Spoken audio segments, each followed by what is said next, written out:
Kalau lihat Malaysia datang ke Vietnam dengan putus asa, saudara-saudara.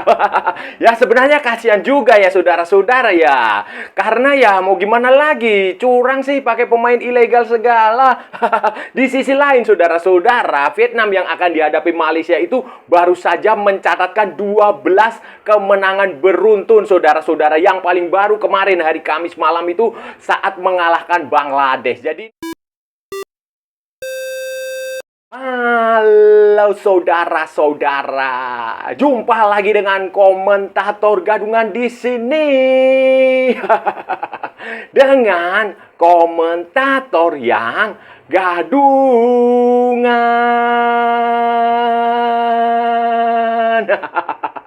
Jadi begini saudara-saudara, jadi begini. Selain FIFA Series yang sedang digelar di Jakarta, pertandingan di Asia Tenggara juga menampilkan ada 3 pertandingan menarik saudara-saudara. 2 diantaranya menentukan nasib kelolosan ke Piala Asia 2027, yaitu pertandingan di grup A, pertandingannya Filipina, dan di grup D pertandingannya Thailand. Sementara satu lagi di grup F ini adalah pertandingan formalitas saja. Satu tim merasa sudah putus asa akibat hukuman yang dijatuhkan AFC, akibat hukuman yang dijatuhkan FIFA, akibat kalah dalam banding yang digelar di CAS, Court of Arbitration for Sport. Nah, Malaysia akan bermain menghadapi Vietnam di Nam Dinh pada pertandingan terakhir. Nanti semua pertandingannya digelar nanti tanggal 31 Maret, saudara-saudara, bersamaan serentak. Hanya beda waktu aja, menyesuaikan dengan waktu lokal masing-masing negara, saudara-saudara. Tetapi Malaysia ini, saudara-saudara, walaupun dia sudah putus asa lah, sudah tidak ada harapan lagi karena hukuman AFC jelas membuat Malaysia harus melupakan Piala Asia 2027. Tetapi mereka tampaknya juga ya serius. Serius. Terbukti mereka mengumpulkan pemain, menjalani pemusatan latihan sejak dalam beberapa hari terakhir ini. Mereka intensif berlatih, saudara-saudara. Walaupun tidak ada pertandingan uji coba, mereka merasa tanpa 7 pemain ini mereka harus berlatih lebih serius untuk menghadapi Vietnam. Sementara Vietnam sendiri untuk menghadapi Malaysia ini baru saja menjalani pertandingan persahabatan, saudara-saudara. Pertandingan persahabatan melawan Bangladesh di Hanoi, saudara-saudara, itu hari Kamis. Kamis tanggal 26 Maret. Kamis malam, saudara-saudara itu, dan hasilnya Vietnam menang 3-0. Nah, Bangladesh dianggap sebagai lawan yang cocok untuk persiapan, untuk memanaskan mesin Vietnam sebelum bertemu Malaysia. Tadinya kan dalam skenario Vietnam adalah Malaysia akan diuntungkan, tidak akan dihukum oleh AFC. Tetapi ternyata Malaysia sudah terlanjur dihukum oleh AFC. Jadi ya sudah terlanjur basah ya, mandi sekalian. Nah, Vietnam 3 gol kemenangan dihasilkan oleh Pham Tuan Hai, Pham Quan Man, dan Nguyen Hai Long. Nah, lewat penampilan yang bagus, dan itu berarti, saudara-saudara, 12 pertandingan berturut-turut Vietnam selalu menang, dan kemungkinan tampaknya ini menjadi rekor tidak resmi di Asia Tenggara.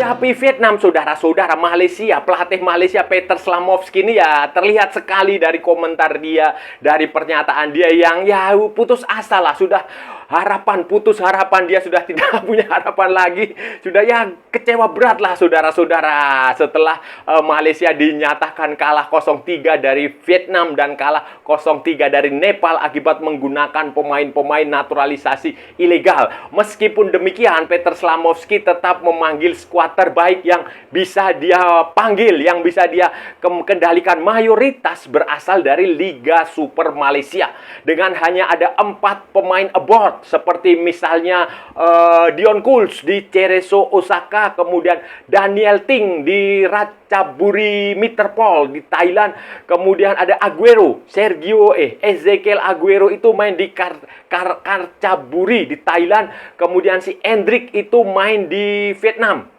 Kalau nggak salah di Chong'an Hanoi atau apalah, atau Hanoi Police. Oh iya sama. Itu saudara-saudara dengan mayoritas ya pemain-pemain yang tidak beda jauh dari sebelum-sebelumnya. Faisal Halim tetap ada di situ, kemudian Paulo Josue, Safawi Rashid, kemudian si Arif Aiman tidak bisa bermain karena cedera, saudara-saudara, karena mengalami cedera. Kemudian ya Sweros Baharudin, Noah Lane, kemudian Stuart Wilkins, kemudian kipernya itu si Sihan Hasmi, kemudian Corbin Leong, Matthew Davis, Quentin Cheng, kemudian Junior Edsdal, Dominic Tan, Ubadailah Samsul. Itulah pemain-pemain itu, tidak ada 7 pemain yang sudah dihukum ya. Tidak ada ya.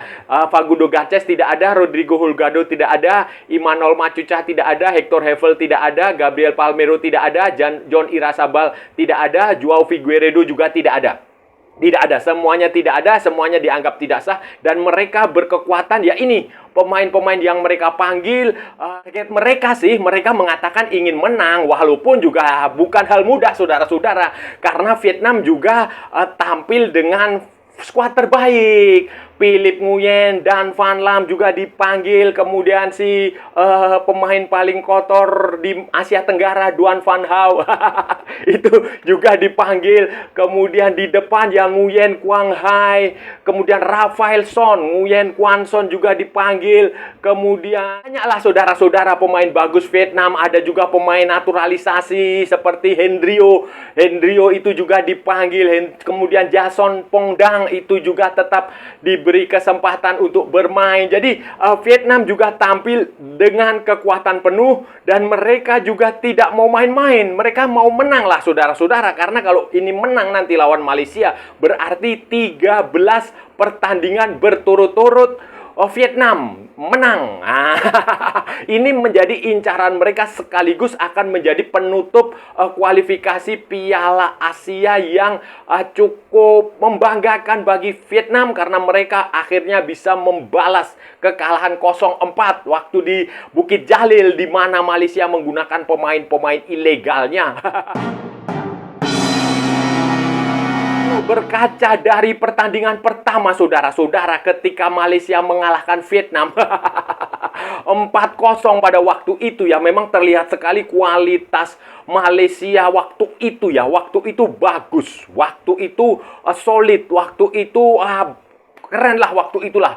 Pemain-pemainnya itu ya, yang sekarang sudah dihukum itu, waktu itu bermain dengan amat sangat bagus, amat sangat baik. Sementara Vietnam itu pada waktu itu tertekan, mereka bingung, mereka kaget lah saudara-saudara ya, terkejut lah. Mereka tidak menduga Malaysia bisa mendatangkan pemain yang sangat bagus seperti itu.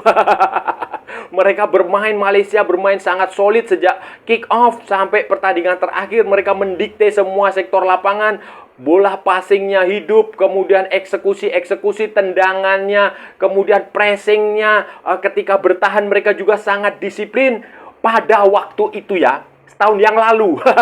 Tetapi ternyata kemudian terbukti bahwa itu adalah bodong. Pemain bodong, aspal, asli tapi palsu, pemain ilegal, dan terbukti. Nah, untuk kali ini saudara-saudara, prediksi saya Vietnam akan mampu membalikkan situasi. Pertama, secara mental Malaysia dalam kondisi yang jatuh. Mental mereka jatuh lah.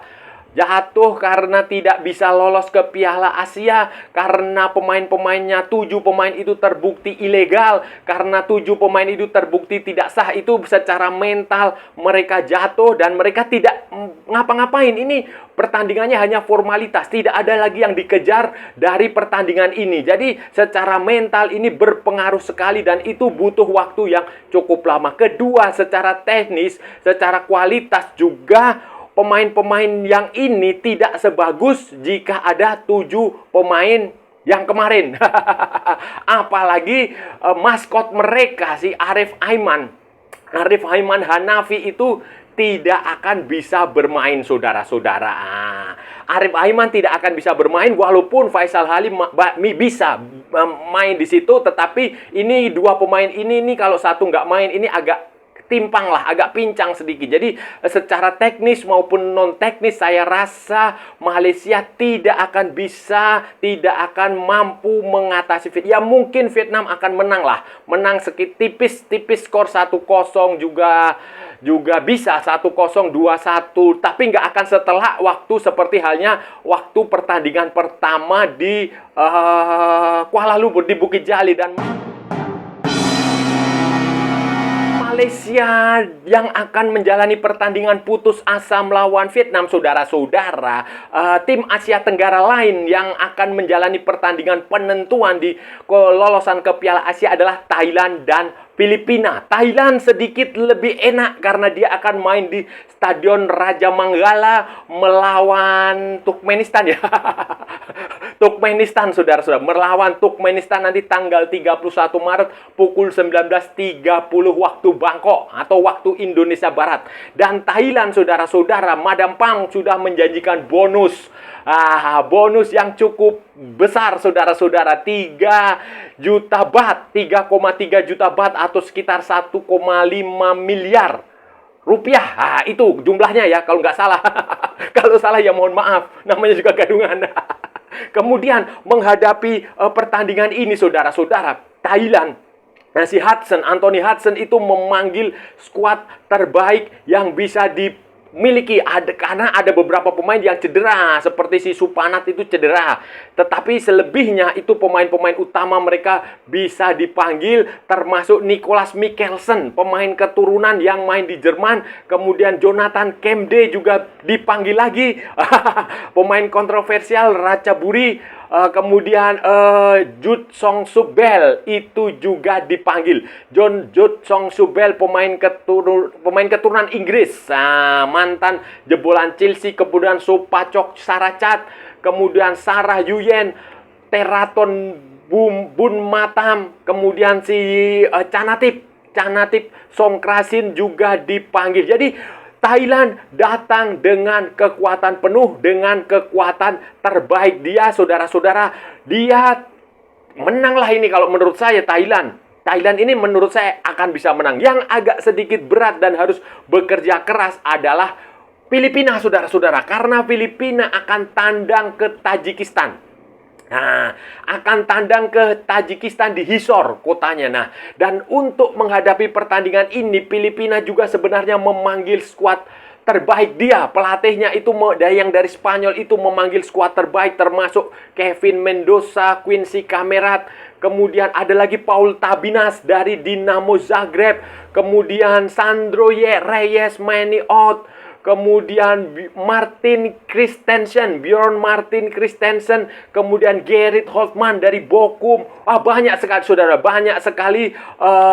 Sebastian Rasmussen, kemudian Alec Moniz, semua banyak sekali. Tidak ada Christian Rontini. Christian Rontini sudah balik ke Italia. Itu Rafael Obermeier, yang main di Paderborn itu juga dipanggil karena walaupun berat ini peluang juga besar. Peluang Filipina itu menang besar karena kalau melihat skuad seperti ini tim yang amat sangat bagus. Dan saya harap Filipina dan Thailand juga bisa menang supaya Asia Tenggara akan diwakili oleh 5 negara. Cukup optimistis, saudara-saudara, dengan keberadaan 2 tim dari Asia Tenggara yang berburu tiket terakhir ini, saudara. Karena ada 3 tiket yang tersisa ya, saudara-saudara. Dua tiket itu melibatkan tim Asia Tenggara, 1 tiket itu melibatkan di grupnya Lebanon sama Yaman kalau nggak salah, saudara. Iya, Lebanon dan Yaman di grup B, saudara-saudara. Itu juga penentuan. Penentuan kalau Yaman menang dan Lebanon kalah. Yaman menang dan Lebanon dan Yaman. Yaman mengalahkan Lebanon atau Lebanon mengalahkan Yaman. Lebanon sebenarnya cuma butuh hasil seri saja sih, tetapi kan ini lokasinya ini belum jelas. Belum jelas karena ini kan Lebanon sedang perang, di Timur Tengah juga sedang perang. Ini tetapi untuk wilayah Asia Tenggara yang relatif lebih aman, Thailand dan Filipina saya rasa punya peluang lolos. Dan kalau itu terjadi, ya ini akan menjadi sejarah. Karena sebelumnya 2007 dan 2000 kemarin 2023 itu hanya ada 4 negara Asia Tenggara yang lolos. Kalau sekarang ini 5 negara yang lolos, itu kan keren sekali. Indonesia jelas lolos dari jalur kualifikasi Piala Dunia. Kemudian Singapura yang cukup mengejutkan setelah sejak terakhir kali 80-an lah, 86 atau 8 berapa, mereka sekarang lolos lagi. Kemudian Vietnam sudah pasti lolos setelah Malaysia dihukum. Kemudian 2 tersisa. Moga-moga kita berharap 2 wakil Asia Tenggara ini, Thailand dan Filipina, bisa lolos juga ke Piala Asia. Karena kalau ini terjadi, ini sesuatu yang menurut saya cukup layak dibanggakan. Karena sebagai sesama negara Asia Tenggara, saudara-saudara, kita harus saling dukung, kita harus saling support. Nah, kita tidak boleh egois. Harus saling dukung. Dan ini 5 negara kalau lolos itu luar biasa. Tapi kalau cuma 4 ya nggak apa-apa. Nggak apa-apa kalau 4 itu nggak apa-apa. Dan khusus bagi Malaysia, ya sudah selesai ini sepak bola di Malaysia sekarang sudah selesai. Sekarang kalian menatap masa depan sajalah.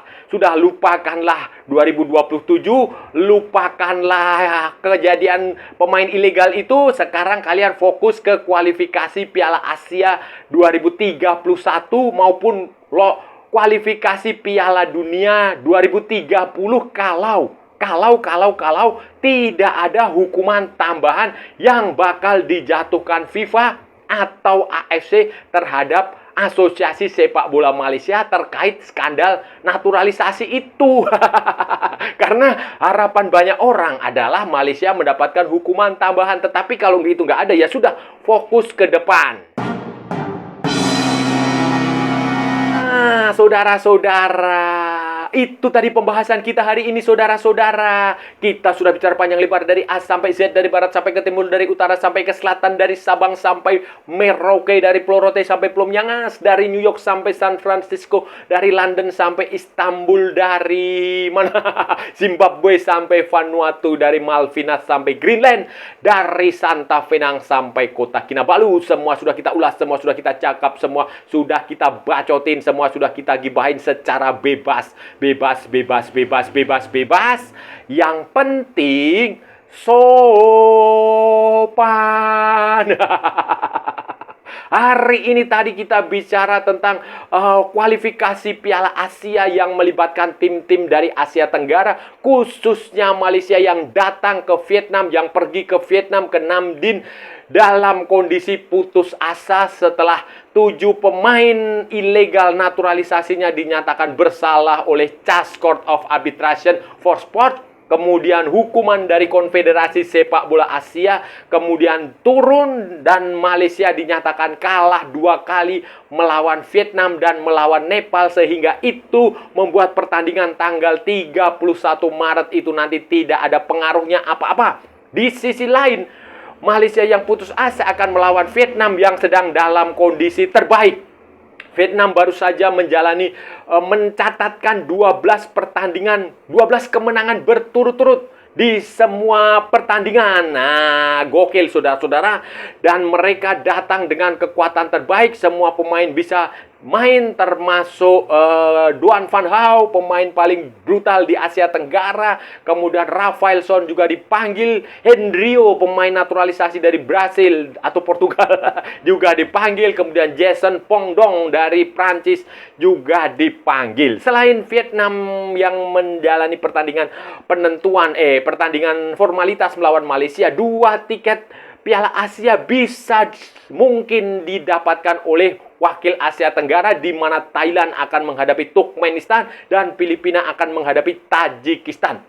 Peluangnya besar, baik Thailand maupun Filipina peluangnya cukup besar karena Thailand akan main di home, akan di kandang, sementara Filipina walaupun main tandang dia memanggil banyak sekali pemain-pemain aboard dia, banyak pemain keturunan dia yang dipanggil, termasuk yang main di Jerman itu ada beberapa pemain, ada yang main, wah banyak saudara-saudara. Dan menurut saya peluang Filipina juga besar, jadi potensi Asia Tenggara mengirimkan 5 wakil ke Piala Asia terbuka lebar, saudara-saudara. Ya, selamat berjuang. Dan saya rasa udah cukup ya pembahasan kita kali ini. Kalau ada salah-salah ya mohon maaf, saudara-saudara. Namanya juga gadungan. Wajar kalau gadungan itu salah. Tetapi kalau benar, berarti sebuah kebenaran. Kalau saudara-saudara merasa channel ini bermanfaat, berguna, menghibur, menginspirasi, silahkan like, share, and subscribe. Tapi kalau tidak, saudara-saudara abaikan saja, skip. Jangan ditonton, tetapi jangan nyampah. Jangan membuat komentar-komentar yang menghina, menghujat, melecehkan, merendahkan orang maupun negara lain. Santai aja, ini hanya bola. Kita cari teman, bukan cari musuh. Ikuti juga akun media sosial komentator gadungan, ada di Instagram, ada di Facebook, dan ada di TikTok yang bukan TikTok Shop, saudara-saudaraku semuanya. Oke, sampai bertemu lagi di edisi berikutnya dengan tema-tema yang jauh tidak bermanfaat, dengan tema-tema yang jauh tidak berguna, dengan tema-tema yang jauh lebih membagongkan. Salam olahraga dan merdeka!